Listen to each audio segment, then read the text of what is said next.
We are live, Bung Alven. Selamat malam Indonesia.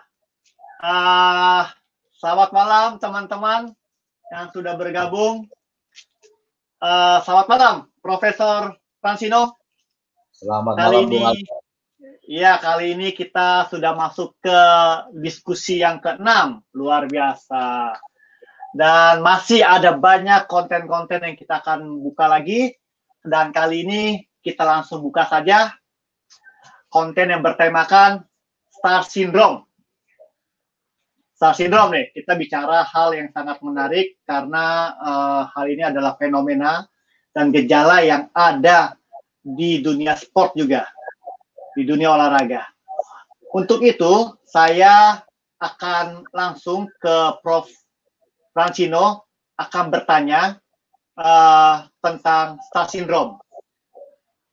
Prof, bisa jelaskan apa itu Star Syndrome? Star Syndrome ya, mungkin saya menjelaskannya nggak secara ilmiah ya, tapi Star Syndrome ini adalah di mana ciri-ciri seseorang merasa dirinya adalah menjadi bintang. Sebenarnya menjadi bintang itu bukannya negatif ya, itu bagus sebenarnya. Tapi Star Syndrome yang saya maksud di sini adalah di mana seorang pelaku MMA ini bisa jadi petarung, pelatih, wasit, atau bahkan juga promotor bisa juga mengalami Star Syndrome, di mana dia merasa dirinya, ya semua orang bisa merasakan Star Syndrome.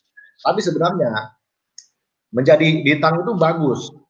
Tapi di sini yang ingin saya bahas Star Syndrome adalah di mana seorang fighter atau seseorang dia merasa dirinya menjadi bintang sehingga dia merendahkan orang lain, dia tidak menghargai orang lain, dia lupa akan dirinya, dia tidak sadar akan realita.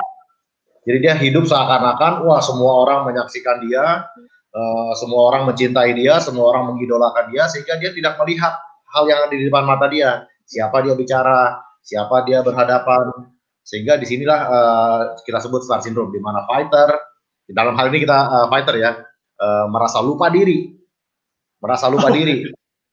tidak sadar akan realita, tidak sadar akan posisi, tidak sadar akan situasi, tidak sadar dengan siapa berbicara, dan dia merendahkan orang-orang lain di sekitarnya.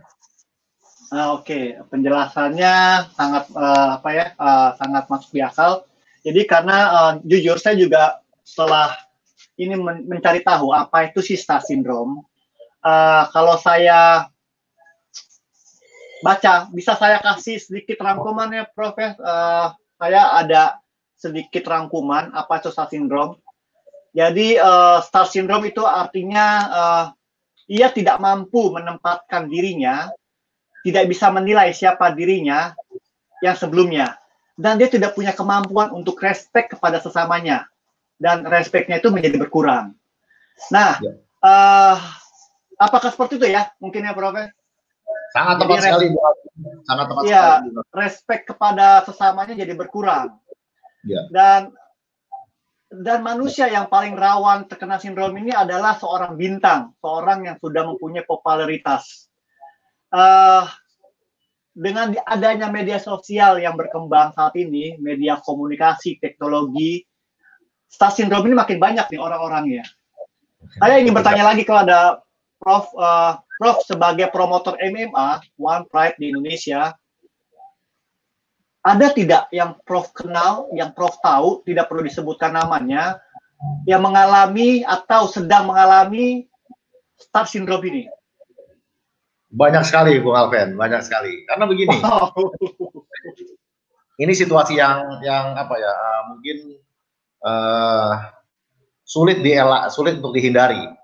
Karena memang tujuan kita sebagai promotor untuk mengembangkan olahraga ini adalah kita harus menjadikan seorang petarung menjadi seorang bintang, agar dia dilulukan oleh penggemarnya, agar dia digemari sehingga para pecinta MMA di Indonesia mau menyaksikan pertandingannya dia atau pertarungannya dia. Jadi memang tujuan kita adalah menciptakan bintang. Kita ingin menciptakan fighter menjadi bintang, menjadi selebriti di masyarakat. Itu memang tujuan kita, agar olahraga ini, industri MMA berkembang. Karena kalau kita tidak menciptakan bintang, tidak ada yang tertarik untuk menyaksikan MMA. Tidak ada tertarik untuk menyaksikan pertarungannya dia.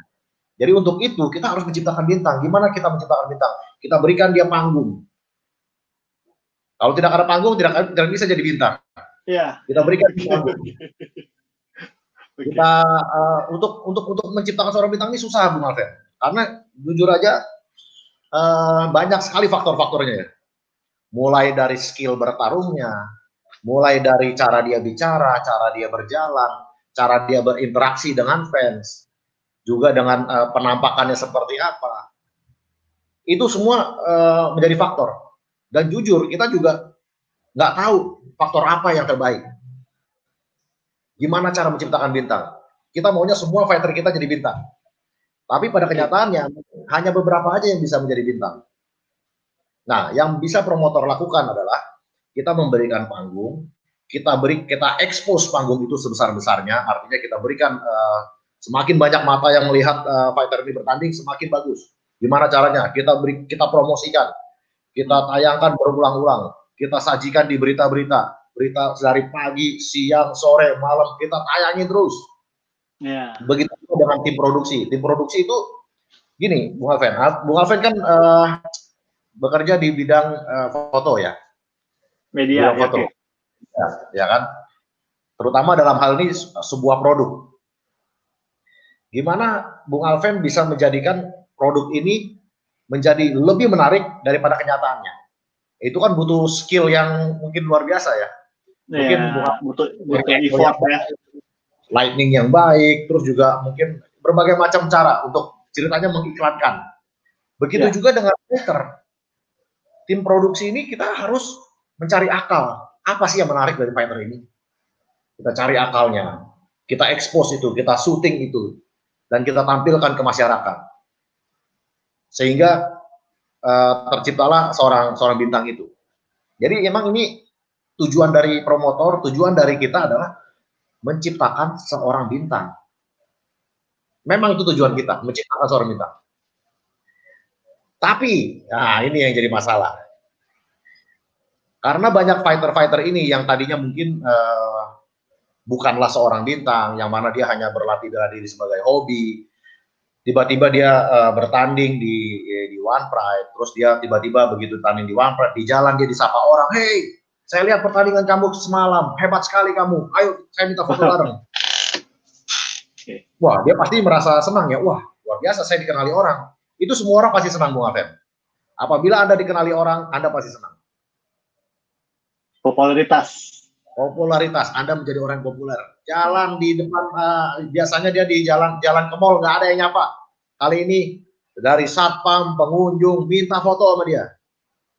Tentunya itu akan membuat dirinya bangga. Karena artinya, wah, saya digemari orang, saya dikenali orang, tentunya bangga.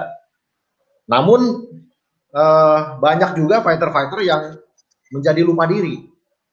Dengan ketenarannya itu, dia merasa dirinya bintang, dia merasa dirinya begitu hebat, dia mulai merendahkan orang lain. Dia mulai merasa image itu lebih penting dibandingkan prestasi. Dia mulai merasa, oh semua orang menyaksikan dia, jadi dia harus tampil wow. Padahal menurut saya, tampil apa adanya. Kita harus tampil apa adanya, nggak usah kita berpura-pura. Kita tampil apa adanya, kita tampilkan diri kita yang terbaik. Jangan kita berpura-pura palsu, berlagak bukan diri kita sendiri. Nah inilah yang saya maksud. Oke. Ya. Saya pengen sedikit tadi benar juga karena saya sudah merangkum ya. Ciri-ciri manusia yang terkena star syndrome ini ada 4 yang saya rangkum. Satu adalah ingin selalu tampak paling hebat daripada orang lain. Ya. Yang kedua, hanya bergaul sesama bintang. Dia akan memilih. Dan yang ketiga, ingin tampil sempurna setiap waktu. Nah, yang tadi Prof bilang itu sudah masuk dalam rangkuman saya. Ingin tampil sempurna setiap waktu. Dan yang keempat, silakan Prof. Jadi permasalahan gini, Bung Alvin. Untuk mau tampil baik itu bagus, tapi tampil baik di mananya dulu. Kalau dia ingin tampil baik di pertandingan, artinya dia ingin menang, dia ingin berlatih sekerasnya agar dia menang, itu bagus. Itu bagus. Tapi kalau dia cuma mau tampil, saya mau tampil baik, terus akhirnya dia nggak memikirkan latihan, dia lebih memikirkan, wah hari ini saya harus rambut saya dipotong begini, saya harus begini, saya harus pakai baju begini, itu salah. Salah. Atau mungkin dia hanya ngambil gambar, oh saya latihannya terkesan latihannya keras, padahal cuma buat gambar 5 detik doang. Itu salah. Fighter, petarung itu konsentrasi menjadi seorang bintang adalah dengan menang, dengan berlatih sekeras mungkin, menjadi pemenang dan keluarkan karakter Anda dan jadilah seorang bintang. Bukannya malah memikirkan, wah saya harus pakai baju apa ya, saya harus pakai minyak rambut apa ya, saya harus joget kayak mana. Bukan, itu salah. Salah fokus. Salah fokus Anda. Oke, jadi kesannya seperti ini ya, pencitraan diri ya? Ya, pencitraannya diri itu lebih penting dibandingkan prestasi. Padahal prestasi lah yang penting. Oke, ini sangat sangat kita bisa lihat ya beberapa orang dengan adanya medsos, mereka ingin pengen bilang kepada orang-orang fans-fansnya bahwa saya ini luar biasa. Mungkin itu ya. Ya. Bro Vito, saya pengen tanya dulu bentar. Saya pengen cut dulu. Anda ini kan seorang fighter dan tidak pernah terkalahkan. Kayaknya secara jujur nih, Bung Francino, Anda pernah nggak terkena star syndrome? Atau hampir terkena? Saya pengen tanya jujur. Jujur ya, waduh. Kalau gini Bung Alven, mungkin saya selalu merasa saya ini orang yang beruntung karena ya saya tidak terjerembab di hal-hal seperti itu. Mungkin salah satu alasannya adalah pada saat dulu saya bertarung, pada saat saya menjadi juara Indonesia, pada saat itu MMA nggak seterkenal sekarang. Pada zaman itu tahun 2004-2005 itu MMA nggak ada yang namanya sosmed, Bung Alven. Nggak ada yang namanya sosmed. Jadi Friendster dulu ada Friendster. Saya lupa Friendster itu tahun berapa, tapi kayaknya waktu saya tanding itu belum ada. Waktu saya tanding itu belum ada. Jadi yang nonton MMA ini hanya orang-orang yang suka bela diri. Dan itu sangat sedikit sekali. Sangat sedikit sekali. Jadi kalau pada saat itu saya menjadi juara, saya nggak pernah merasa menjadi selebriti karena emang nggak ada yang kenal juga, Bung Alven. Yang kenal yang kenal tuh orang yang nonton aja gitu. Dan itu sangat sedikit sekali. Jadi di satu sisi saya walaupun jadi juara, saya tidak seterkenal fighter-fighter zaman sekarang. Karena zaman sekarang exposure-nya sudah luar biasa. Exposure dari TV One untuk fighter-fighter One Fight itu luar biasa. Kedua, adanya sosmed. Dari Facebook, Instagram, Twitter, YouTube, itu sekarang sudah luar biasa. Jadi, pertengkaran saya zaman dulu dengan sekarang, dengan fighter zaman sekarang, ini nggak bisa dibandingkan, Bung Alven.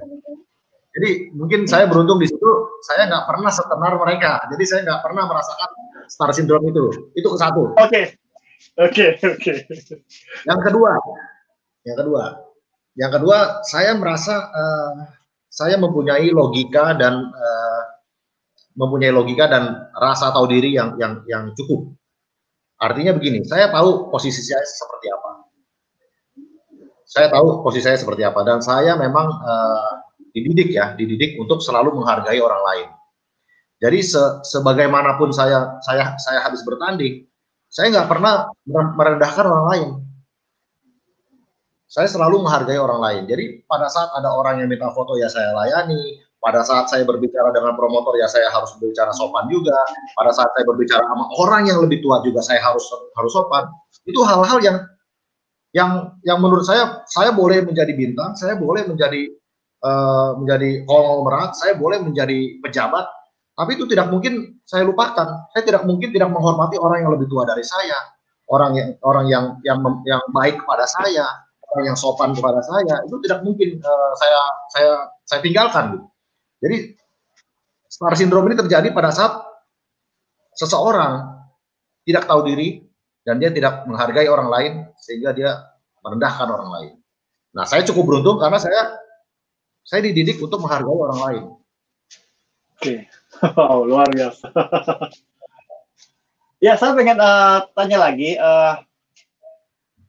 star syndrome ini ada nggak hubungannya antara misalkan atlet atlet atau fighter MMA dengan mungkin dengan pelatih atau misalkan atlet dengan fans atau atlet dengan misalkan sebagai dengan One Pride, itu bagaimana hubungannya? Oh, jelas sangat berhubungan karena star syndrome ini artinya seseorang fighter yang merasa dirinya jadi bintang ini dia tidak menghormati semua orang, kecuali mungkin fighter lain yang juga sama bintangnya. Contohnya begini, Bung Afen. Ada seorang fighter, dia belum mempunyai kemampuan yang mumpuni untuk ikut di One Pride. Setelah itu dia datanglah ke suatu klub MMA. Dia mulai berlatih di sana. Tentunya dia membayar iuran ya, karena berlatih kan harus bayar iuran. Pada saat dia bayar iuran, dia berlatih yang tadinya nggak bisa apa-apa, akhirnya sudah mulai jadi petarung yang cukup baik, mempunyai skill yang baik. Setelah itu dia ikut ke One Pride, tanding, dan dia menang. Mungkin 2 kali atau 3 kali dia menang. Setelah dia menang 2-3 kali, dia merasa, wah, sekarang saya sudah jadi orang terkenal. Saya sudah menjadi orang terkenal, saya sudah menjadi bintang. Mulailah dia tidak menghormati pelatihnya. Gimana? Ya mungkin latihan telat, menyuruh-nyuruh pelatihnya, atau mungkin disuruh pelatihnya suruh bawa tasnya dia, suruh ambil makanannya dia. Ini menurut saya perilaku-perilaku yang tidak menghargai orang ya. Yang tadinya dia pelatih adalah, wah, pelatih tolong ajari saya ilmu bela diri. Begitu dia diajari ilmu bela diri, sudah mulai hebat, bertanding di One Pride, merasa diri menjadi bintang. Sekarang tidak menghargai pelatihnya. Pelatihnya disuruh-suruh. Pelatihnya tidak dihargai. Latihan telat. Tidak lagi mau bayar iuran. Ini juga contoh star syndrome. Mengapa dia bisa merasa seperti itu? Karena dia merasa, oh, saya sudah jadi bintang. Saya sudah tidak butuh pelatih. Pelatih yang butuh saya. Nah, hal-hal seperti ini terjadi. Dan ini terjadi bukan hanya di antara fighter dan pelatih. Antara fighter dengan pelatih seperti itu. Antara fighter dan promotor juga terjadi, Bung Alvin. Contohnya gimana? Bisa dong kasih sedikit, karena kita pengen tahu ini. Ini pernah terjadi juga. Ya, ada seorang fighter. Ya, ini malah lebih parah lagi, Bung Alvin. Ini saya akan memberikan contoh-contoh yang pernah terjadi ya. Lebih parahnya gini, ada seorang fighter ikut audisi kita. Setelah ikut audisi kita, dia terpilih untuk kita panggil. Artinya dia belum pernah bertanding di acara kita, dia baru akan kita panggil. Begitu kita panggil, kita berikan dia kontrak kita. Begitu diberikan kontrak, dia langsung bilang, oke, Francino bicara sama manajer saya aja ya. Oh ya udah, nggak apa-apa. Dia mau profesional, nggak apa-apa. Saya hubungin manajernya. Oke, Bapak, saya ingin memanggil fighter ini kontraknya. Dari situ dia merasa bilang begini, ini kontrak ini tidak baik. Karena di kontrak ini tidak disebutkan berapa penghasilan dari promotor. Promotor harus menunjukkan penghasilan dari iklan, penghasilan dari sponsor, penghasilan dari dan ini di sini kita bagi hasil. Kita kan bingung ya. Kita sebagai promotor, kita ingin menjadikan dia bintang, kita berikan dia panggung, dia langsung minta penghasilan kita berapa. Lah pada saat itu kita belum ada penghasilan. Kita baru mulai. Iklan pun kan belum datang karena kan dia juga belum tanding. Nah, ini kan konsep berpikiran error. Dia merasa dirinya bintang, kita harus kontrak dengan iklan yang masuk berapa, ini yang masuk. Itu saya rasa tidak mungkin terjadi ya. Karena memang MMA di Indonesia tidak seperti itu cara kerjanya. Bahkan di Amerika pun tidak seperti itu. Di Amerika itu tidak ada hitungan iklan. Yang ada mereka pay per view. Di Indonesia tidak ada pay per view. Jadi ini sekali lagi dia merasa dirinya bintang. Dia merasa harus istimewa. Nah, ini salah berpikir juga ini. Salah berpikir, mungkin dia merasa dirinya adalah bintang sehingga dia minta kontrak yang spesial pula. Kita sebagai Bung Alven, kita di sini kita sebagai promotor, kita adalah sebagai penyelenggara. Sebagai penyelenggara tentunya kita punya aturan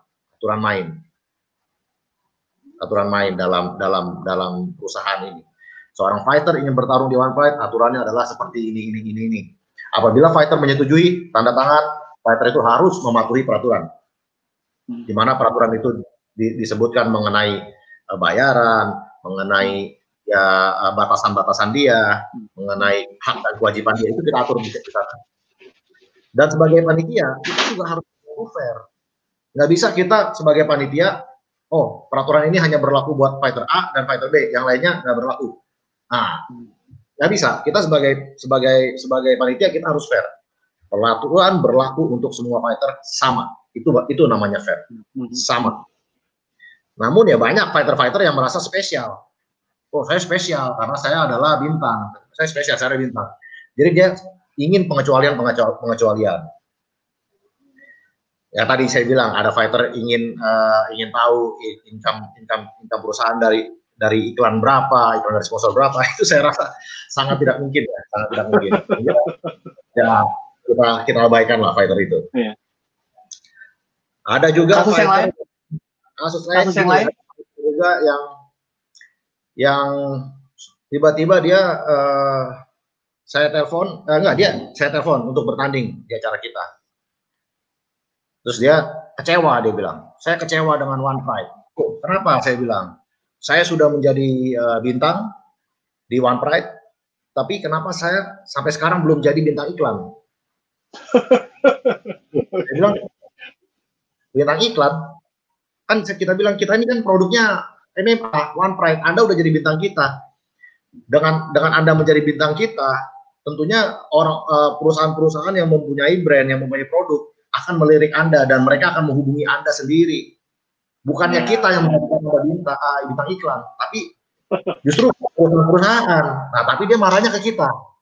Oke. Dia marah ke kita, dia mengutarakan kekecewaan sama kita, dia ya menurut saya ini kembali lagi logika berpikirnya salah ya. Salah logika berpikir. Ada juga fighter kita yang ya mungkin setelah menjadi bintang, ya kita ini hubungan antara promotor dan fighter kan profesional. Kita menghubungi dia untuk memberikan jadwal pertandingan. Kita menghubungi dia karena kita begitu men-setting jadwal pertandingan, kita pasti hubungi fighter itu. Begitu kita hubungi, dia tidak ngangkat. Kita WhatsApp nggak angkat, kita email nggak balas, kita telepon nggak diangkat. Wah, ini kenapa ini? Apa ganti nomor? Tapi ternyata nggak juga, karena kan ya kita kan saling kenal ya. Ternyata bilang enggak, ada kok nomornya. Loh, kenapa dia nggak mau angkat telepon kita? Nah, akhirnya kita cari tahu tuh, kita harus cari tahu lewat adiknya, kita harus cari tahu lewat pelatihnya. Intinya dia bilang, oh saya mau negosiasi kontrak. Oke, ya kita mendengarkan sebagai panitia, kita mendengarkan ada keluh kesah apa, kenapa Anda tidak puas gitu. Nah, mulailah permintaan macam-macam ini. Mungkin karena merasa dirinya bintang, dia minta diberikan gaji bulanan. Oke. Karena kan nggak mungkin ya kita memberikan gaji bulanan karena fighter itu bukan pegawai, bukan pekerja kita, tapi adalah talent kita. Di mana pada saat dia bertarung, dia bertanding, dia dibayar. Kalau pegawai kan berbeda. Jadi konsep antara pegawai dan petarung itu beda. Tapi dia minta diperlakukan seperti, dia minta perlakuannya mungkin dua ya, digaji bulanan dan pada saat itu dibayar lebih. Itu mungkin. Oke, itu balik-baliknya ke uang ya, UUD ya, ujung-ujungnya duit. Ujung-ujungnya duit. Nah, kira dia minta diberikan gaji bulanan. Oke. Kita kasih tahu, wah nggak bisa, karena kalau kita sebagai promotor, kalau ada satu fighter kita kasih gaji bulanan, artinya fighter lain juga pasti minta gaji bulanan. Iya. Tentunya tidak mungkin, karena ya tidak mungkin kita bisa survive, karena kita ada ratusan fighter dan nggak semuanya juga akan bisa kita tayangkan dalam satu bulan ini. Tentunya harus bergilir gitu ya. Setelah itu kita bilang, wah nggak bisa, oke, dia bilang oke, dia mengerti. Setelah itu dia minta dicarikan lawan yang empuk, yang mudah. Oh, bisa request gitu ya? Bisa request ya? Nah, sebenarnya nggak bisa, tapi ya dia merasa dirinya bintang, sehingga dia merasa bisa ngatur-ngatur promotor. Dia minta saya dicarikan lawan yang gampang lah buat saya pemanasan katanya. Masalahnya Anda ini udah bayarannya sudah tinggi, tapi minta dicarikan lawan yang mudah. Nah ini kan apa ya? Ini saya rasa kurang Wah, ya. ini Udah merasa diri. informasi yang menarik ya buat teman-teman kita ya, karena kalau kita belum pernah dengar ada apa fighter yang seperti ini, belum pernah dengar. Mungkin pertanyaan saya, bentar, saya mau cut dulu. Bila ada seorang fighter yang sudah memegang sabuk, lalu dia tidak mau tanding, itu bagaimana kasusnya? Kita itu ada yang namanya mandatory fight atau wajib mempertahankan gelarnya bagi dia seorang juara ya. Yeah. Dia wajib mempertahankan gelarnya. Mandatory fight kita berikan 6 bulan. Jadi dalam waktu 6 bulan kalau dia tidak bertanding mempertahankan gelarnya, kita copot. Itu untuk untuk kasus di COVID ini gimana? Nah, untuk kasus COVID ini spesial lah, karena kan ini 6 bulan bukan salah fighternya, tapi memang salah si virus. Jadi ini kalau dalam keadaan normal ya, dalam keadaan normal. Oke, dalam keadaan normal 6 bulan ya. Oke. Karena begini Bung Aven, yang namanya satu divisi pasti kan ada satu juara. Iya. Satu juara. Habis itu baru ada fighter-fighter lain yang juga ingin menjadi juara. Iya. Fighter-fighter ini berlomba-lomba untuk menjadi juara. Tapi kalau juara ditantang dia menolak, kan akhirnya fighter-fighternya ini nggak bisa menantang juaranya karena fighter yang juara menolak. Oh nggak bisa, saya lagi nggak enak badan. Oke, sekali. 2 kali ditantang lagi, kita berikan waktu. Oke, maaf nggak bisa, ada orang tua atau saudara saya yang sakit. Oke, tolak lagi.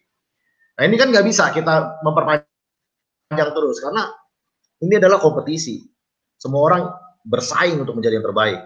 Apabila Anda tidak siap, Anda jangan fighter nggak bisa mengundur-undur. Fighter nggak bisa mengundur. Ini fighter lain ingin menjadi juara juga. Oke. Oh jadi itu tidak ada sistem kontrak dalam 1 tahun itu tidak ada ya, Bung Fransino? Tidak ada kontrak seperti itu. Misalkan dalam 1 tahun harus tanding berapa kali? Tidak ada. Tidak ada dalam 1 tahun harus berapa kali, tidak ada karena memang fighter itu kan tidak selalu siap ya. Tidak selalu siap. Jadi misalnya kita mengatakan setahun 5 kali tanding, nah, belum tentu mereka siap. Mereka siap. Jadi selalu mempertanyakan dia, siap nggak tanding misalnya bulan depan? Oke siap, kita jadwalkan. Tapi nggak ada kewajiban harus 5 kali dalam setahun atau 3 kali dalam setahun, nggak ada. Kalau memang dia siap, ya kenapa nggak, bisa jadi. Tapi artinya tidak ada harus. Oke, ini menjadi pengetahuan kita juga ya, termasuk saya ya. Oke, ada nggak kasus-kasus lain dari sisi promotor ya, melihat fighter-fighter yang sudah mengalami star syndrome? Mungkin banyak ya. Kasus unik lagi juga. Ada satu fighter ya, dia seorang juara lah, mantan juara. Pada saat dia menjadi juara, terus dia bilang ke kita bahwa saya berat badan saya sekarang sudah turun. Saya sudah tidak bisa lagi bermain di kelas ini. Saya ingin pindah kelas katanya. Oh ya nggak apa-apa. Saya bilang nggak apa-apa. Emang kita sebagai promotor kita nggak pernah memaksakan fighter untuk bermain di suatu kelas tertentu. Kita memberikan ini kenyamanan pada fighter. Anda mau bertarung di kelas berapa? Silahkan. Nah, fighter ini adalah juara di kelas tertentu ya. Setelah itu dia bilang, wah saya berat badan saya sudah turun, saya ingin turun kelas, ke kelas di bawahnya. Oh nggak apa-apa. Artinya kalau saya tanya balik, Anda masih mau mempertahankan gelar di gelar yang Anda pegang sekarang? Oh tidak, kan saya sudah turun kelas kata dia. Oh kalau Anda turun kelas, artinya gelar juara Anda harus dikembalikan ke kita. Karena Anda sudah tidak mau mempertahankan gelar di kelas itu. Iya, Nah, habis itu dia mulailah ngajarin kita, oh nggak begitu caranya. Anda lihat Manny Pacquiao itu juara di 15 kelas berbeda. Nah, saya mau seperti itu jadi 15 kelas berbeda. Nah, ini kembali lagi logikanya lagi yang salah. Logikanya lagi salah. Jadi begini, Manny Pacquiao itu memang pernah menjadi juara di 15 kelas yang berbeda. Tapi itu di saat yang berbeda pula. Itu di saat yang berbeda pula, bukan di saat yang bersamaan.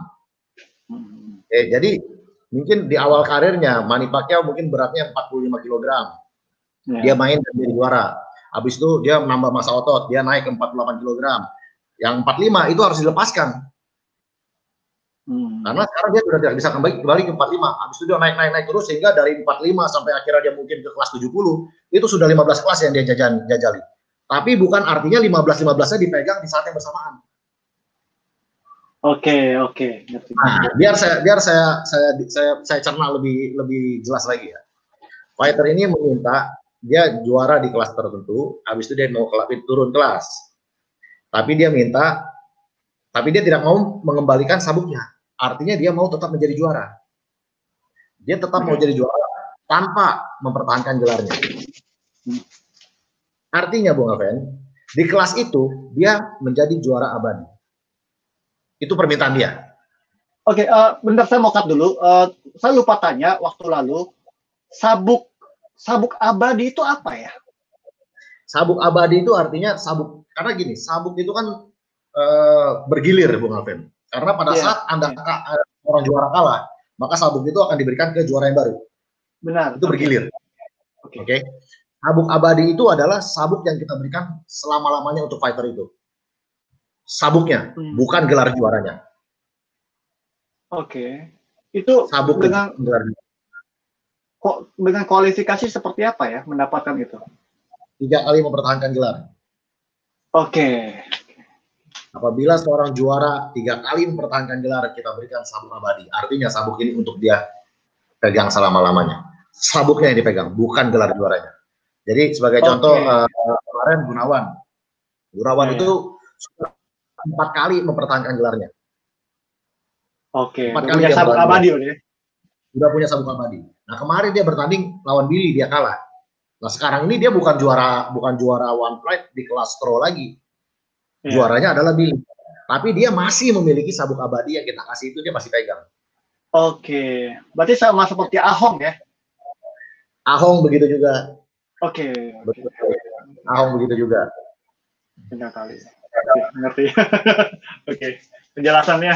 Apakah sabuk abadi ini ada juga di acara lain seperti di UFC atau? Nah, saya kurang tahu di lain ada apa enggak. Ini adalah penghargaan dari kita pribadi dari One Pride. Penghargaan terhadap juara yang sudah mempertahankan gelarnya 3 kali, kita berikan sabuk abadi. Oke, Prof. Saya pengen tanya lagi nih. Kan kita sudah tahu kalau star syndrome ini adalah suatu gejala ya, bisa bilang juga penyakit. Kira-kira ada gak sih Prof Francino ini memberikan way out atau cara keluarnya, bagaimana agar seorang petarung itu keluar dari star syndrome ini? Bisa nggak? Bisa Prof, maksudnya bisa kasih cara gitu, karena ini menjadi pembelajaran juga, siapa tahu ada yang melihat ini juga belajar gitu. Mungkin saya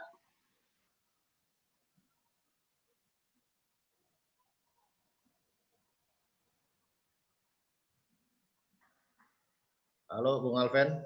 Ya, oke. Dengar. Mungkin koneksinya agak lambat. Ya. Mungkin saya mau memberikan sedikit tips kali ya untuk para fighter-fighter yang mungkin sudah menjadi bintang atau mungkin mau menjadi bintang atau bahkan yang sudah pensiun atau bahkan buat semua orang lah. Intinya menjadi bintang itu adalah hal yang baik, hal yang sangat positif. Semua orang ingin menjadi bintang. Tapi janganlah perjalanan Anda menuju bintang atau pada saat Anda menjadi bintang, Anda merendahkan orang lain, tidak menghargai orang lain. Jadi untuk para fighter yang sudah jadi bintang, agar Anda tidak mengalami star syndrome ini, nomor 1 Anda adalah selalu hargai orang lain. Selalu hargai orang lain, perlakukan orang lain seperti Anda mau diperlakukan. Oke, masukannya bagus. Itu. Ada lagi Bung Alven.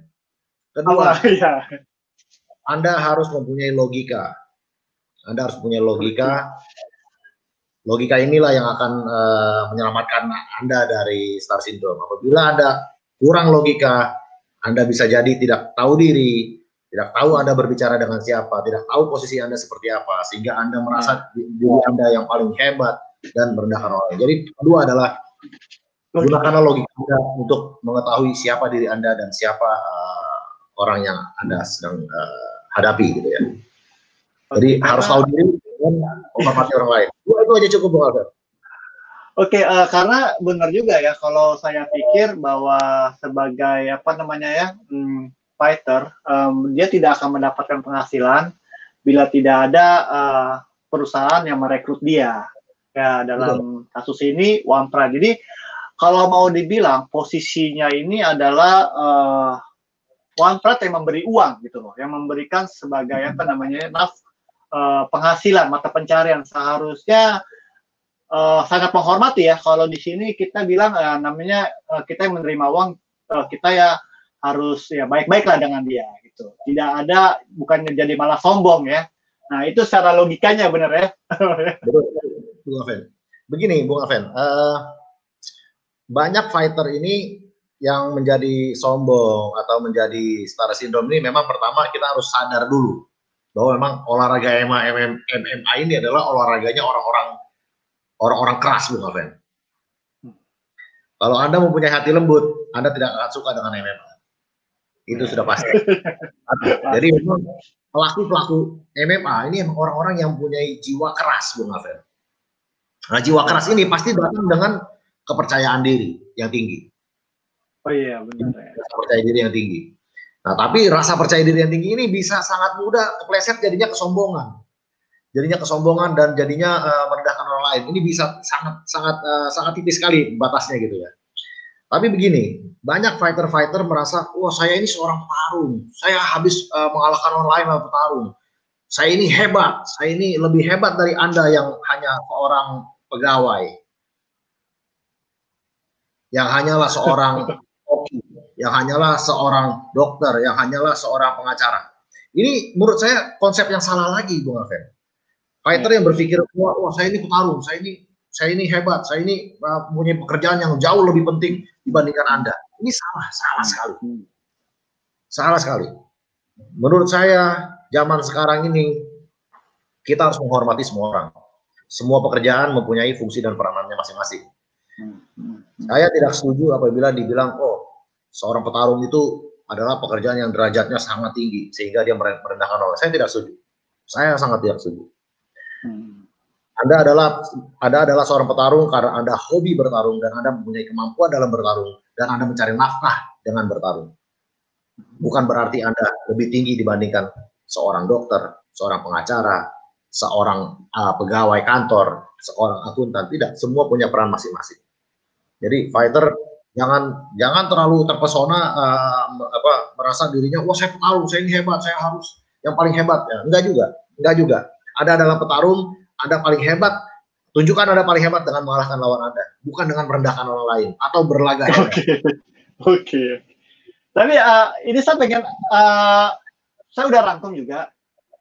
Bagaimana kalau orang yang belum populer, dia belum terkenal, tapi sudah sombong? Apakah bisa disebut star syndrome? Dia belum pernah tanding, belum pernah menang, tapi menjadi sombong. Itu bagaimana, Prof?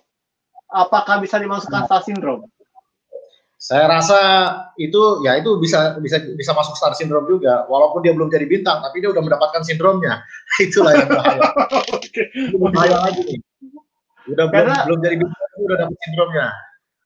Karena dulu saya tahun lalu ya, balik itu saya bicara dengan kakak saya, Denny Ilyas. Dia bilang begini, bahwa di Indonesia ini, Alven, kamu nggak perlu ngangguk-ngangguk. Karena kan kebiasaan saya ya, kalau ada ketemu orang kan ngangguk-ngangguk kan. Karena udah mengikuti style orang Jepang, ngangguk-ngangguk. Dia bilang, di Jakarta ini, kamu harus sombong. Di sini orang pun, kalau yang rendah-rendah pun harus sombong. Kalau nggak sombong, diinjek-injek. Nah, bagaimana pendapat itu? Apakah benar di Jakarta atau di kota-kota besar Indonesia harus sombong dulu, biarpun miskin, biarpun nggak punya apa-apa, sombong dulu? Itu kata kakak saya. Nah, banyak orang-orang di sana tuh seperti itu.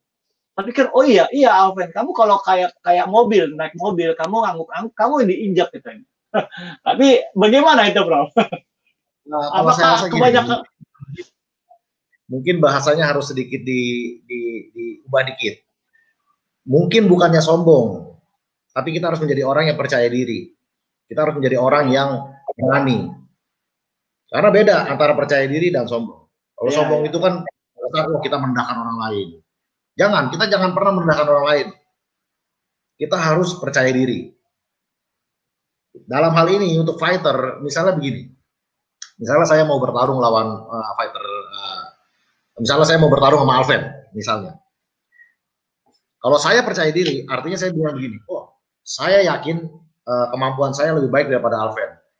Saya yakin saya pasti menang. Gimana caranya? Wah, saya harus berlatih lebih keras dibandingkan Alven. Saya tahu kekuatan saya dan saya tahu kelemahan Bung Alven. Dari situ saya yakin saya bisa menang. Nah, itu fighter yang percaya diri. Oke. Fighter yang tapi kalau fighter yang sombong,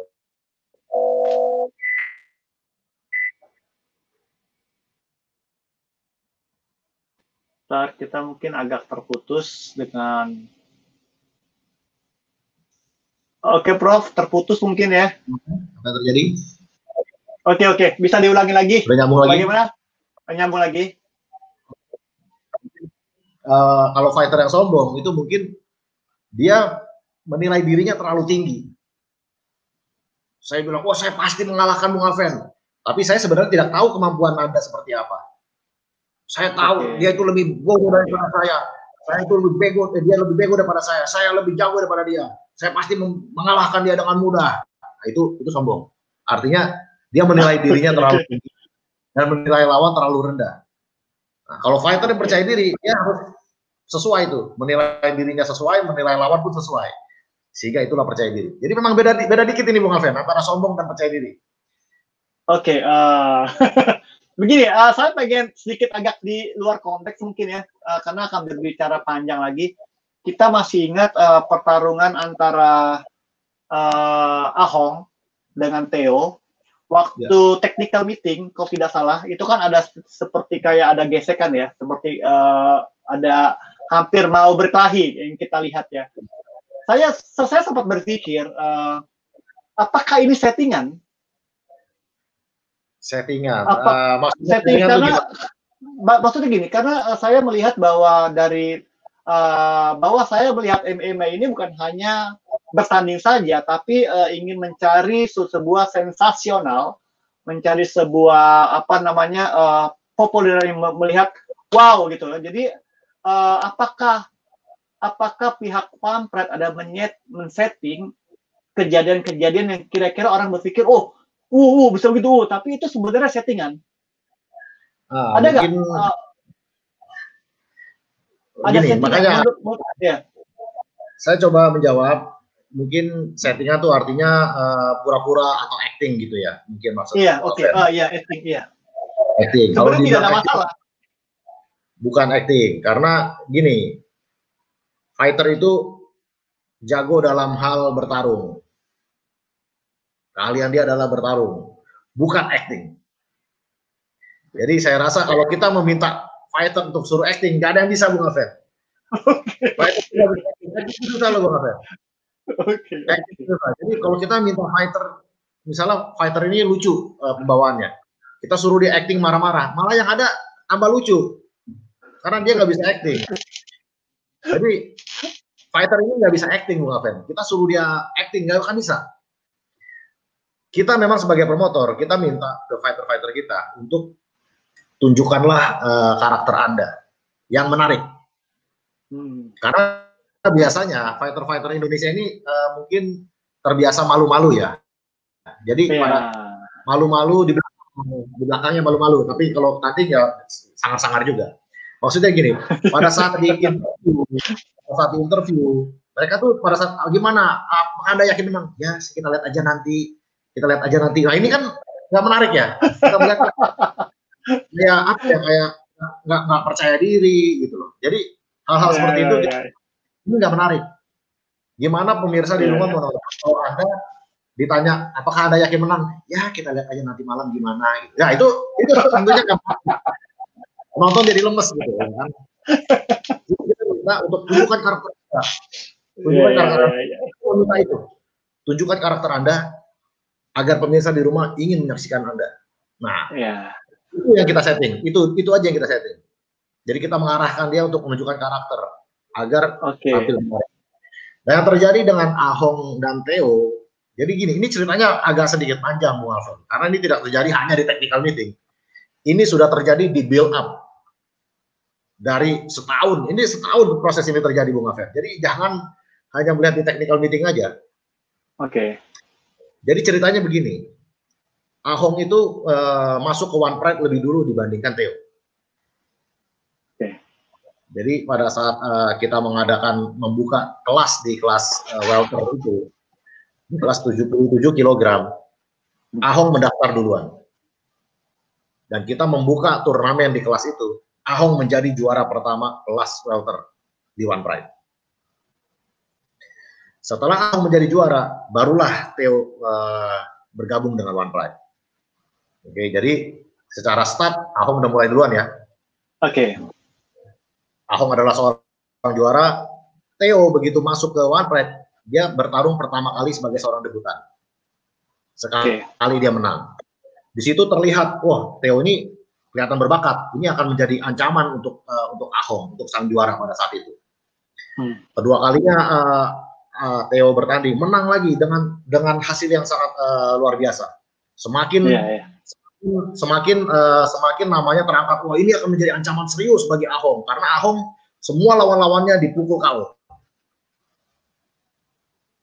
Pada saat saya lupa ya di pertarungan keberapanya Theo ya, Theo pun merasa, wah dia ini udah mulai disanding-sandingkan dengan Ahong, karena orang-orang udah mulai membicarakan, wah Theo ini pasti bisa ngalahin Ahong. Pada saat di sini Theo melihat Ahong juga sebagai saya anggap sebagai apa ya, sebagai tujuan. Karena memang seorang petarung itu pasti selalu tujuannya apa? Mengalahkan sang juara. Itulah tujuannya. Begitu juga dengan Theo saat itu. Dia ingin mengalahkan Ahong. Dia ingin menjadi petarung One Pride pertama yang mengalahkan Ahong. Itu menjadi tujuannya Theo. Di pertarungan ketiganya Theo, pada saat dia mengalahkan lawannya, di situ dia melayangkan tantangan ya secara terbuka ke Ahong. Saya lupa tepatnya seperti apa, tapi dia mulailah berkata, wah mana Ahong, saya kesian sama lawan saya, harusnya nih Ahong yang saya pukuli. Nah, begitu. Jadi dia melakukan cywar terhadap Ahong. Padahal mereka belum ada jadwal tanding. Nah dari sini mulailah tercipta apa ya, perseteruan antara Ahong dan Theo. Setiap kali Theo tanding, dia selalu menyebut-nyebut nama Ahong. Ahong, ini harusnya kamu yang saya pukuli. Ahong, ini harusnya kamu yang saya lawan. Wah, jadi udah begitu. Sampai akhirnya mungkin ya namanya manusia di taunting seperti itu ya, kepancing juga lama-lama Ahong. Sampai untuk bertemu, kita jadwalkan mereka untuk bertemu.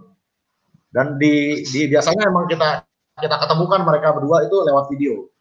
Ahong, apa yang ingin Anda ucapkan kepada Theo? Theo, apa yang ingin Anda ucapkan kepada Ahong? Karena memang kita ingin menjual drama ini. Kita ingin menjual drama perseturuan antara dua fighter yang mana akan diselesaikan lewat pertarungan. Nah, kurang jantan apa lagi? Iya. Kalau Keyboard Warrior kan berantem cuman ujung-ujungnya cuman diketik-ketikan aja. One Pride, bacot-bacotan akan diselesaikan di atas cage. Nah, kurang jantan apa? Kurang keren apa gitu. Nah, pada saat itu Ahong bilang, selama ini Ahong tuh kalau tanding lawannya KO sama dia dia perhatian, kayak seakan-akan dia worry dengan keadaan lawannya. Kali ini dia bilang, nanti Theo siapkan kain kafan.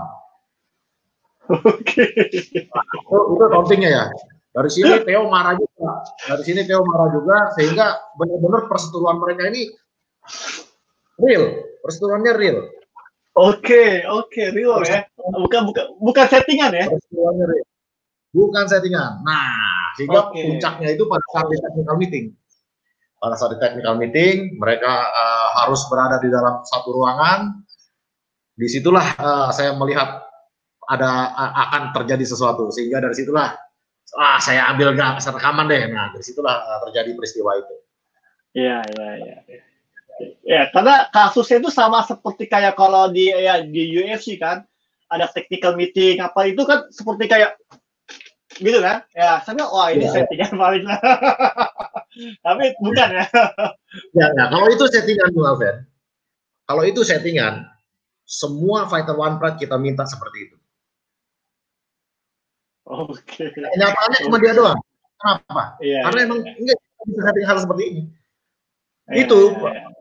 Gara-gara technical meeting itu bisa dibilang penonton kita jadi tambah banyak. Karena mereka ingat, wah ini kayak beneran nih, Emang padahal beneran juga kita bertarung gitu. Mereka melihat, wah bener-bener perseteruan yang real, mereka jadi ingin melihat, wah nanti pertarungannya seperti apa. Iya. Nah, hal-hal seperti ini sangat menjual. Kalau memang itu settingan, semua fighter kita minta begitu semua. Iya. Tapi nggak bisa. Kita nggak bisa settingan seperti itu. Oke, Prof, kayaknya udah ada yang tanya nih di kita sapa dulu ya. Dari Leon Alexander, selamat malam bro, berdua. Ya, selamat malam Mas Leon Alexander. Terusnya dari dari Mas Tadi Putra, terima kasih dia. Dia sudah paham apa itu artinya sabuk abadi ya. Jadi bagus ya, terima kasih ya. Dari Leon Alexander lagi. Dia bertanya begini, Prof. Bung Francino tanya, waktu komentator Bung Bram maksudnya Bung Bram berkata bahwa kebanyakan juara akan gagal di pertandingan mempertahankan juara yang kelima, seperti Jekar Saragi, Gunawan, Ahong.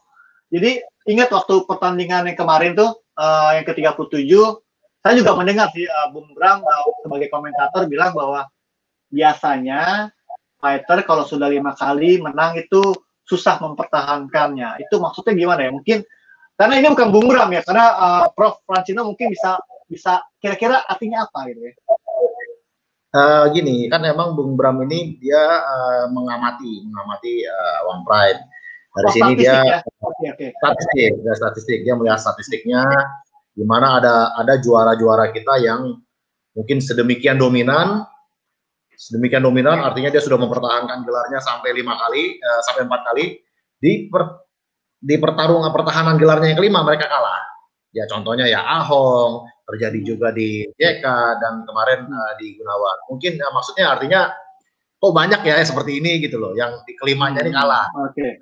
Terus saran statistiknya dari Bung Bram ya. Oke. Mungkin nanti Bung Bram yang menonton ini bisa komen langsung ya di bawah komen. Terusnya ada pertanyaan lagi dari Dedianto Hengki Saputra. Dia bertanya, Prof Sino, Conor McGregor itu termasuk star syndrome atau bukan? Atau hanya strategi? Karena kan kita bisa lihat ya McGregor kan sangat arogan ya. Ya, memang mungkin ini dua-duanya.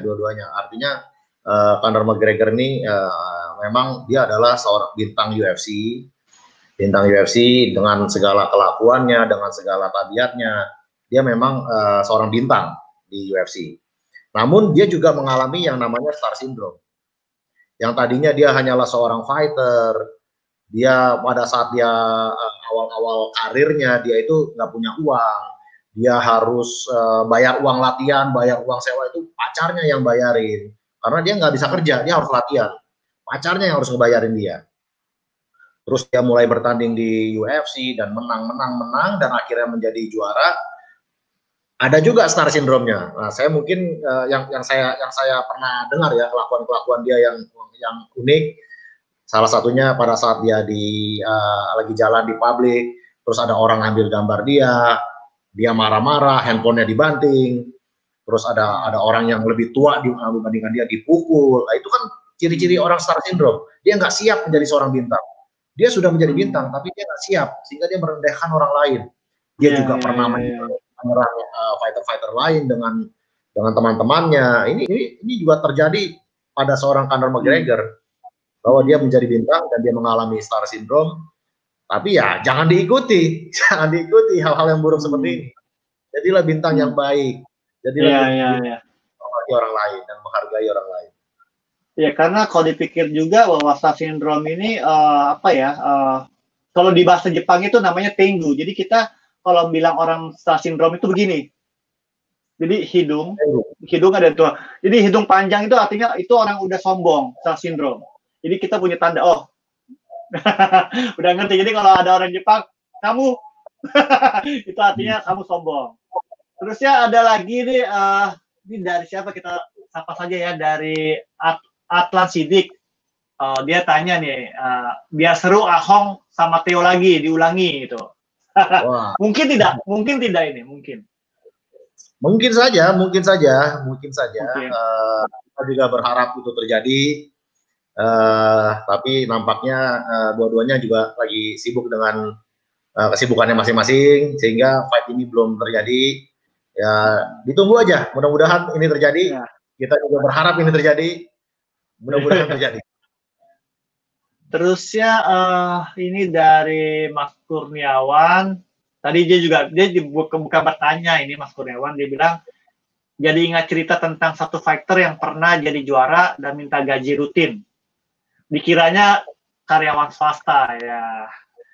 Terusnya dari Mas Jejak Gatut IG, yang ngeri dari star syndrome kalau mempengaruhi gaya hidupnya, yang nggak punya sesuatu jadi memaksakan harus punya sesuatu. Akhirnya penghasilan harus cukup kurang ya. Ya, bagaimana ya, namanya udah menjadi start ya, maksudnya udah menjadi start, masa handphonenya kayak gitu sih ya. Masa mobilnya masih mobil pakai mobil yang nggak bermerek. Nah itu mungkin ya kayak gitu.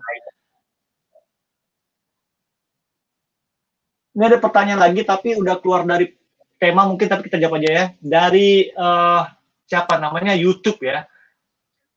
Malam Prof, dengan desain sabuk champion, sabuk yang desain lama apakah tetap dibawa oleh former champion seperti Mas Wardi, Mas Gunawan, atau dikembalikan ke pihak One Pride?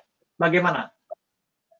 Ya pastinya semua sabuk juara itu harus dikembalikan ke One Pride, karena yang bisa memiliki sabuk abadi adalah petarung yang sudah 3 kali syaratnya, 3 kali dulu.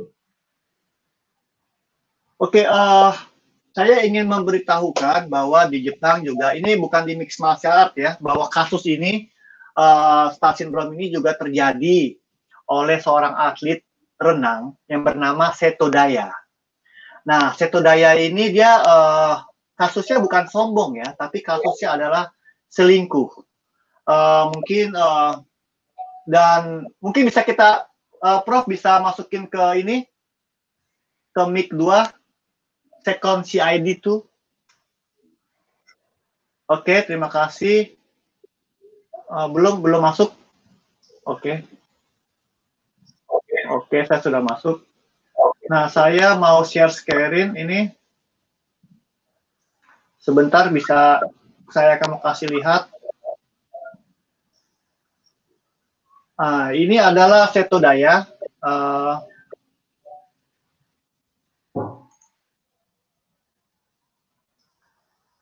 Mungkin tidak terlihat ya. Sebentar ya. Oke. Timiar, saya mau ini, Mas. Bisa dimasukin, Prof? Karena tidak terlihat. Solo layout Ya. Solo layout, tapi tidak masuk. Oke. Oke, masuk, sudah masuk.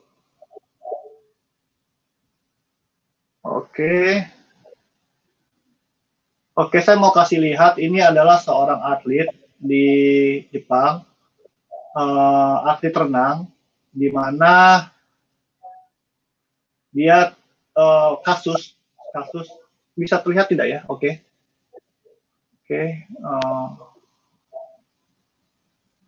Sebentar ya. Ini tidak masuk. Share screen. Stop. Sebentar saya mau sharing lagi ntar. Bentar ya. Konten, oke. Kita bisa lihat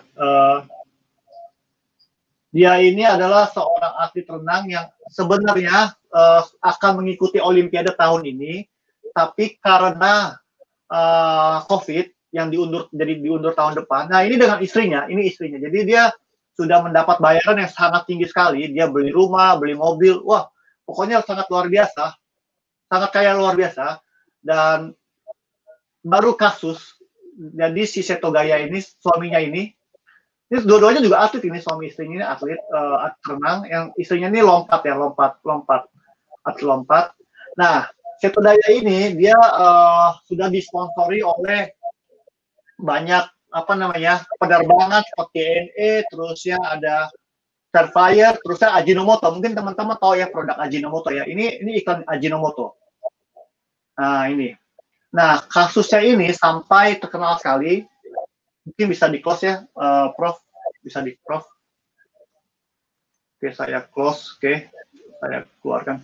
Jadi kasusnya ini benar-benar sangat benar-benar sangat benar tenar, karena si Seto Gaya ini diketahui dia berselingkuh dengan seorang stewardess dari penerbangan, dan lalu semua sponsornya langsung di close. Jadi dari Ajinomoto, dari ini semua close. Jadi hidupnya sekarang mulai begini. Nah, jadi gitu, Prof. Jadi star syndrome itu bukan hanya sombong ya, jadi lupa diri gitu loh. Mungkin itu aja masukan saya, hati-hati untuk atlet-atlet yang mulai populer tiba-tiba jatuh. Jadi ya harus mawas diri. Itu yang saya pengen kasih tahu, mawas diri. Karena emang sulit ya kita mawas diri sendiri ya. Betul sekali, Bu Alven. Ya, mungkin ada yang gabung. Oke, Prof, saya pengen bertanya lagi tentang star syndrome. Kalau kasus antara fighter dengan pelatih itu bagaimana? Apakah dia menjadi ada kasus apa lagi, misalkan contoh-contoh, kan Anda seorang pelatih juga. Apakah Anda pernah menemui seorang murid Anda mempunyai star syndrome? Saya rasa mungkin ini mungkin nggak tahu masuk star syndrome atau enggak, tapi gini, banyak menurut saya salah satu dari kriteria star syndrome ini adalah di mana dia menilai dirinya lebih tinggi dari yang seharusnya. Dia juga merendahkan orang lain.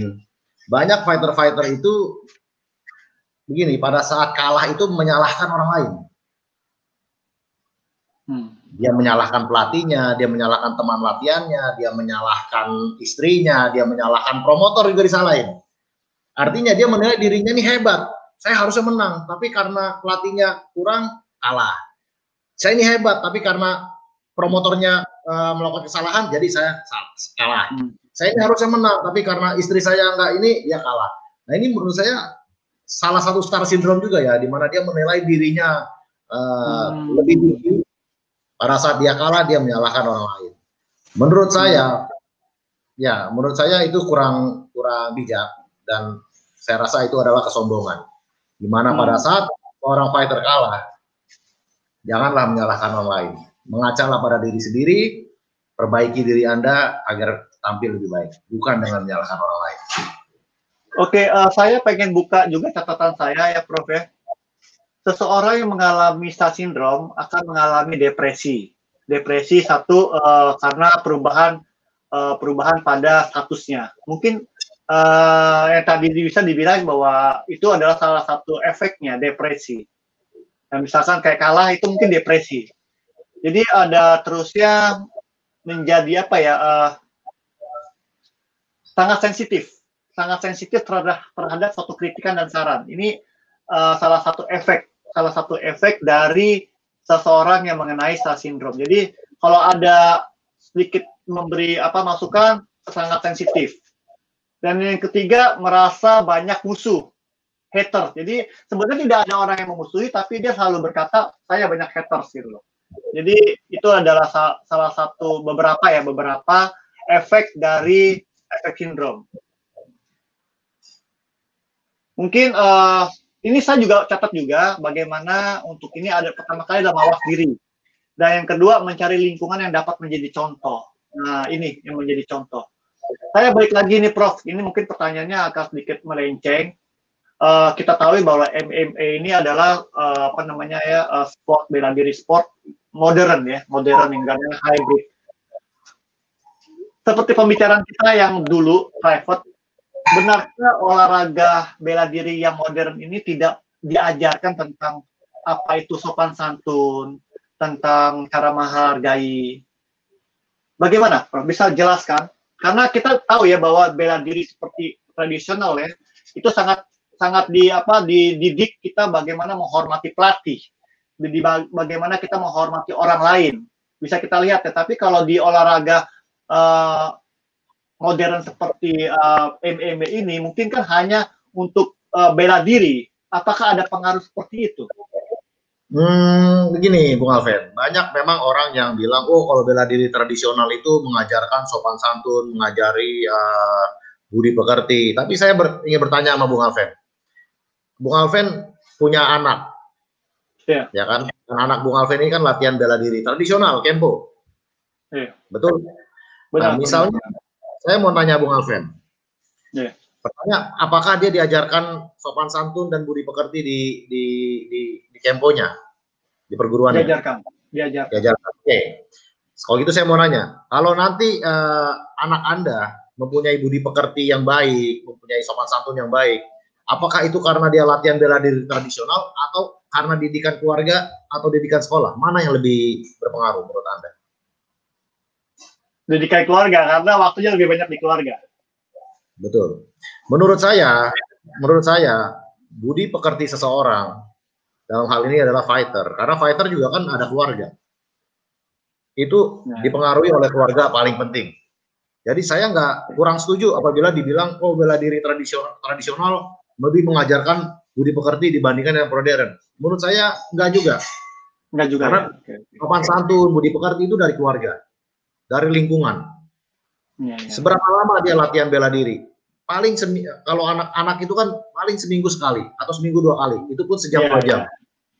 Dia sehari-hari dengan keluarga. Jadi menurut saya budi pekerti, sopan santun, adat istiadat itu tanggung jawab keluarga, bukan tanggung jawab sekolah bela dirinya. Jadi apabila orang yang budi pekerti jangan menyalahkan bela dirinya, salahkan lingkungannya, salahkan keluarganya. Ya benar. Sangat masuk logika juga ya, karena anak saya belajar bela diri di Kempo seminggu 2 kali. Kalau bisa dibilang ya, kalau misalkan dia sopan santun ya itu dari mana ya, dari keluarga. Karena sehari-hari waktu lebih banyak dengan kita, dengan orang tuanya. Itu sangat mungkin karena ada beberapa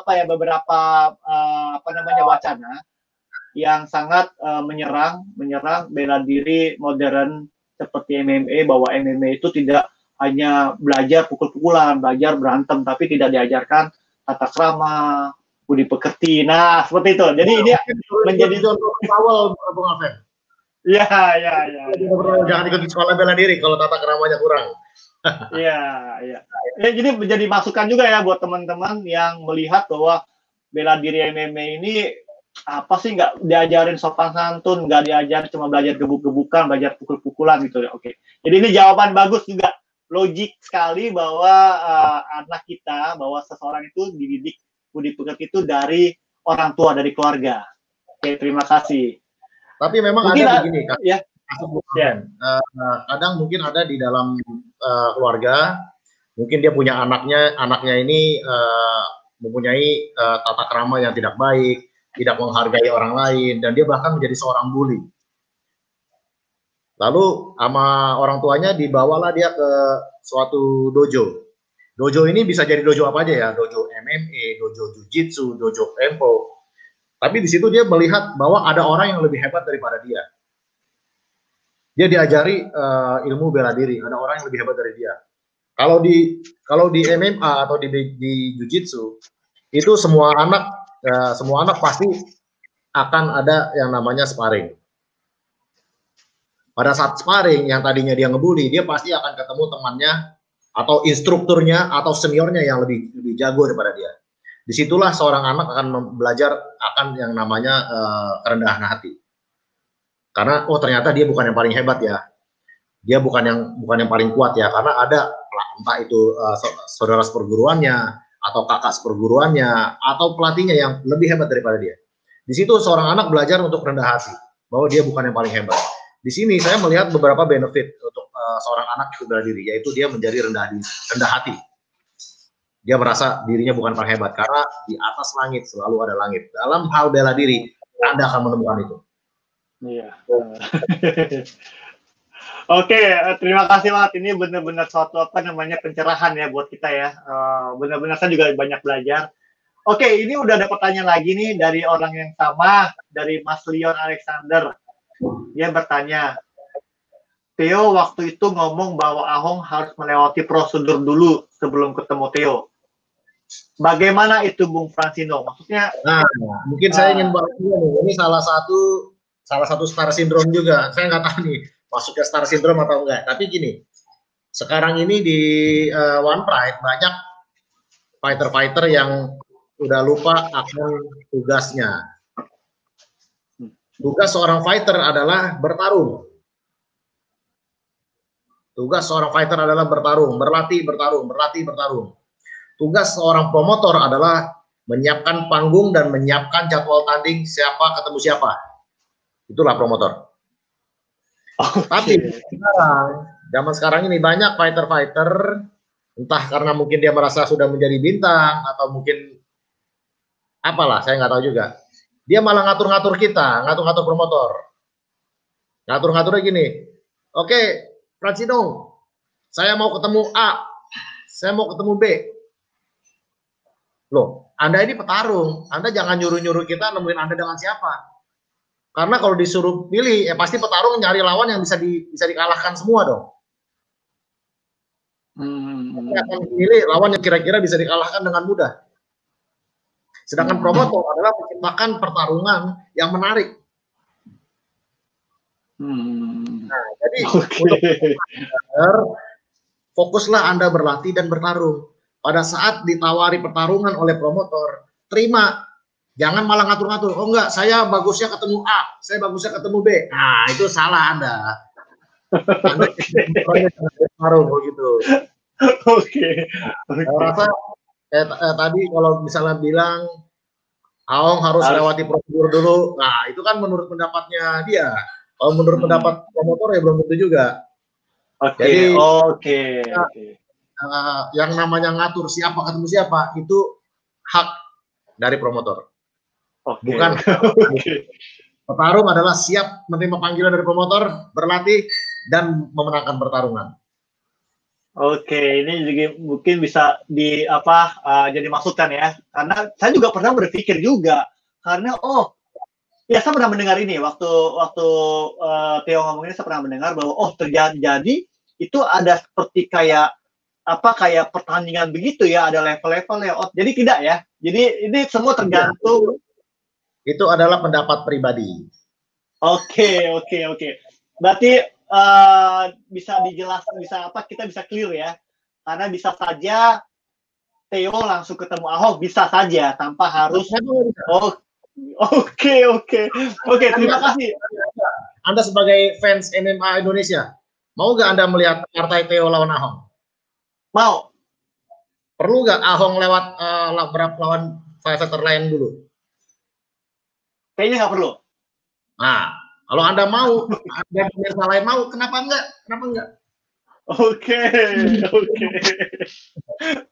Mudah-mudahan dengan adanya diskusi ini semakin menggelora, jadi semakin good ya. Jadi bisa ketemu lagi nih. Oke, mantap. Ini pertanyaannya bagus sekali nih Mas Leon Alexander. Terus ya, ini tanya lagi nih dari Mas Priyanto. Bung Francino, kapan Suwardi tanding lagi? Wah, ini Suwardi satu fighter kesukaan saya. kita juga menantikan nih Suwardi untuk tanding lagi. Tapi kabar terakhir dari Suwardi, dia lagi ada berbenah diri di campnya.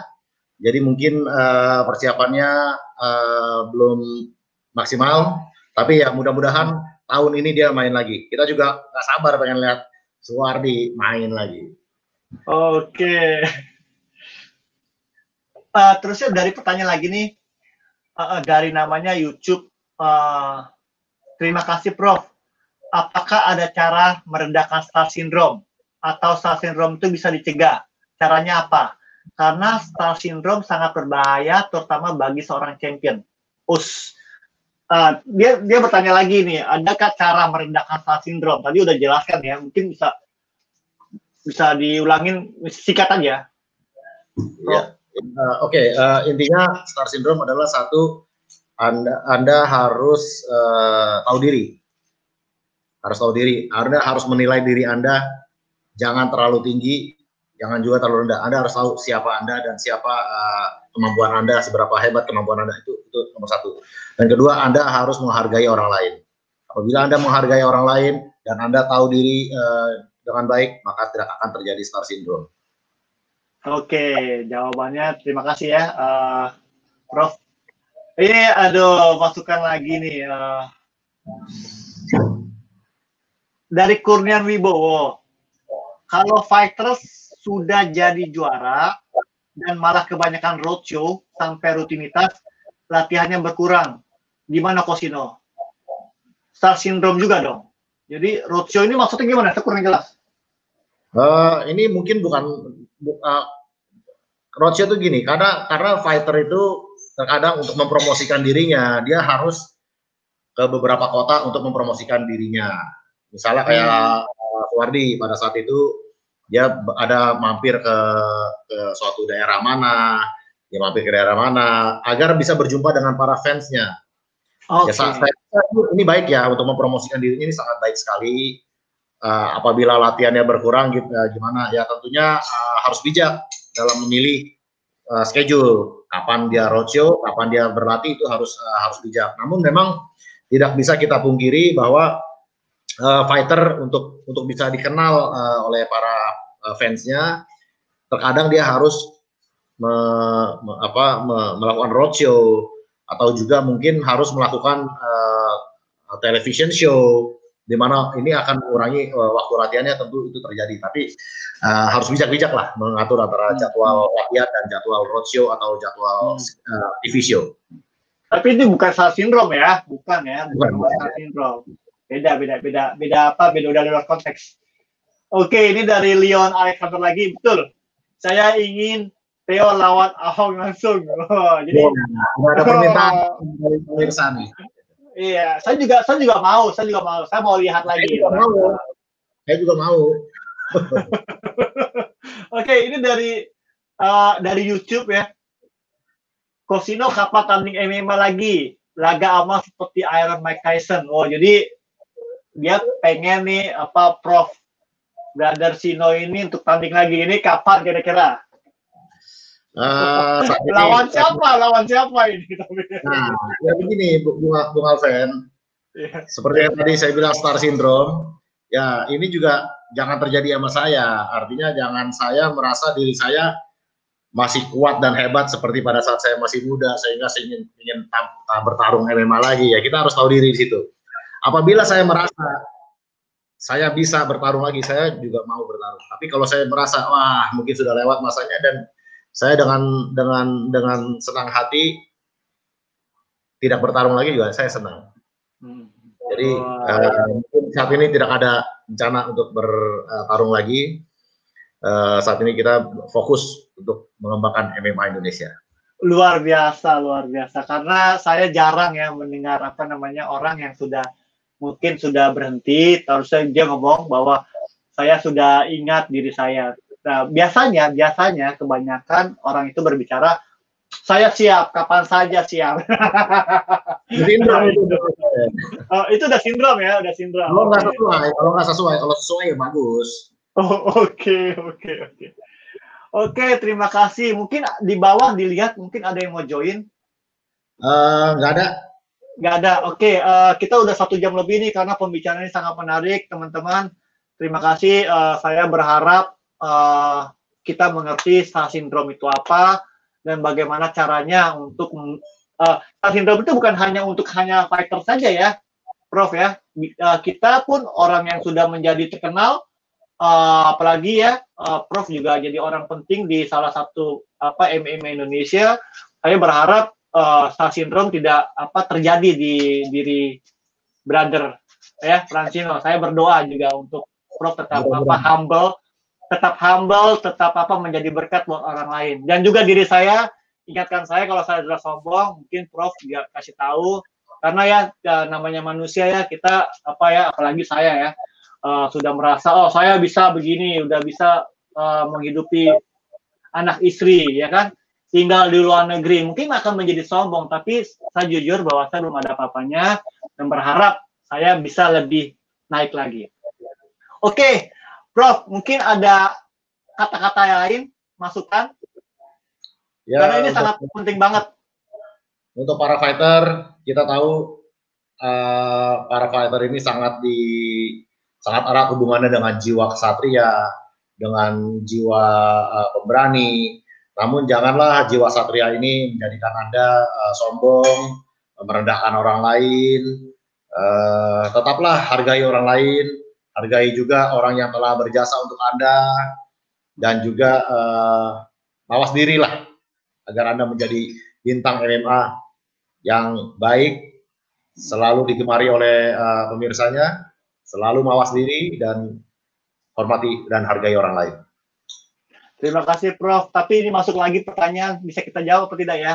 Ini dari Dionysius Daniel, Bang Francino mau tanya nih, apakah gaya tenggil Bang Theo adalah sebuah strategi untuk menguras emosi Ahong?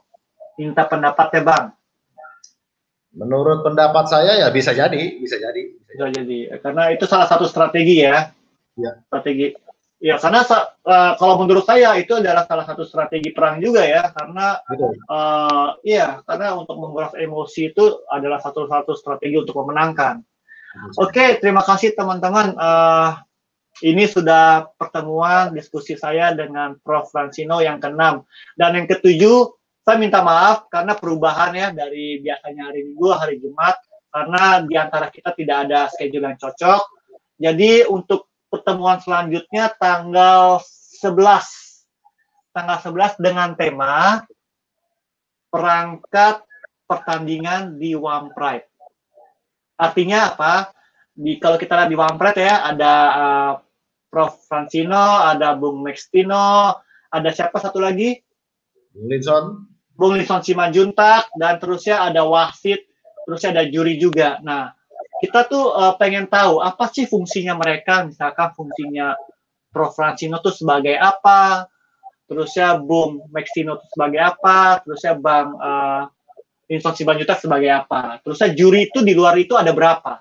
Nah, kita akan bahas diskusi ini tanggal 11 hari Minggu di jam yang sama. Oke, bagaimana Prof? Siap.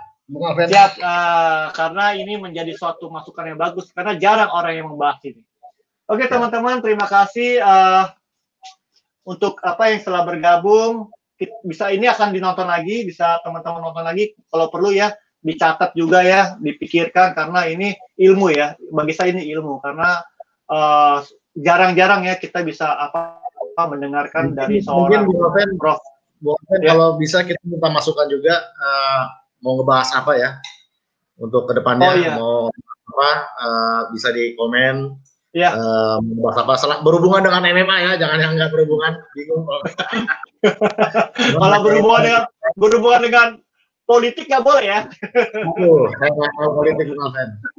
Oke, jadi mungkin teman-teman yang mau kasih Prof bahas ini dong, bahas ini. Nah, silakan, karena bagi saya ini Prof Francino ini adalah Einstein di dunia MMA. Jadi dia tahu apa aja.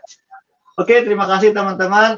Salam dari saya, Alvenidas di Kota Fukuoka. Maaf kalau ada kata-kata yang salah, tindakan atau gerak tubuh, saya minta maaf. Terima kasih, Prof Francino. Sampai bertemu tanggal 11. Sampai ketemu.